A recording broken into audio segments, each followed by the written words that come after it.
thinking about the people, the Jamaicans in the diaspora in the US who have been deported, or the 4,000 prisoners that they're deporting and returning to Jamaica, I'm wondering, like, what is going to happen to them? What plans are in place for these returning residents? And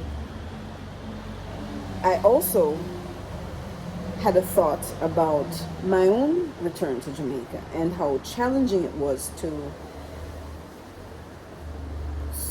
kind of just get myself reassimilated into the system. That it was just not as, I'm still making the transition. And I did it voluntarily. So my concern is, what about these people who are returning? But then another question came to mind. Why is it so difficult to get anything done in Jamaica? Why is everything so difficult?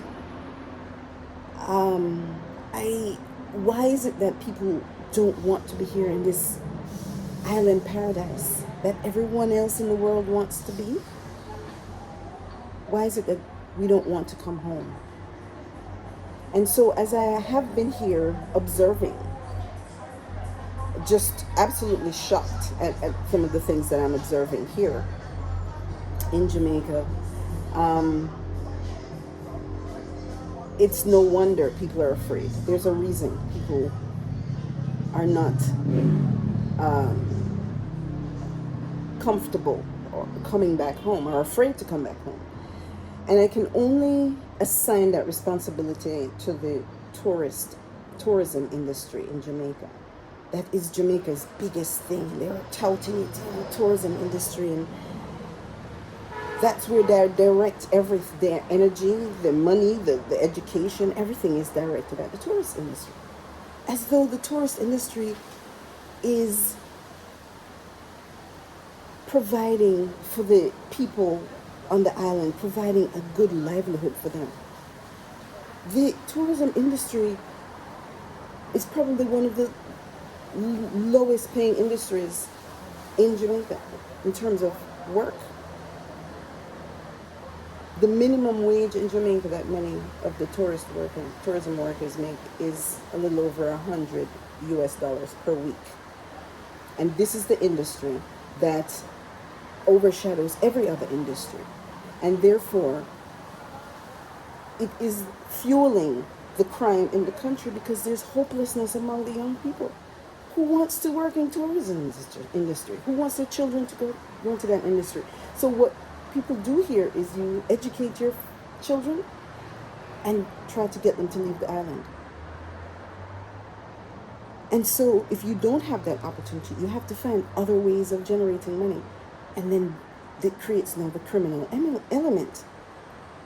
And so the question now is, why is it after 50 years of independence and 50 years of Jamaica being a part of CARICOM, our indigenous people, black women, children, for lack of a better word, black women of African descent, why are they not thriving on this island? And when we look at the CARICOM heads of state meetings, the majority of them are men, and there is no indigenous woman represented from Jamaica on the board. And so if you're not seated at the table when business is being discussed, you're not going to get your share of the pie. And so we need representation at the CARICOM heads of state meetings. Indigenous people, women, needs to be represented. And so if you identify as an indigenous person, as a black woman, and you would like to be a part of those discussions, then I encourage you to sign the petition that will be attached to this message, and you'll have an opportunity to register as an Indigenous person as well and receive an ID card, so that we will be able to be counted, and so that us as a Indigenous people, our voices will be heard, our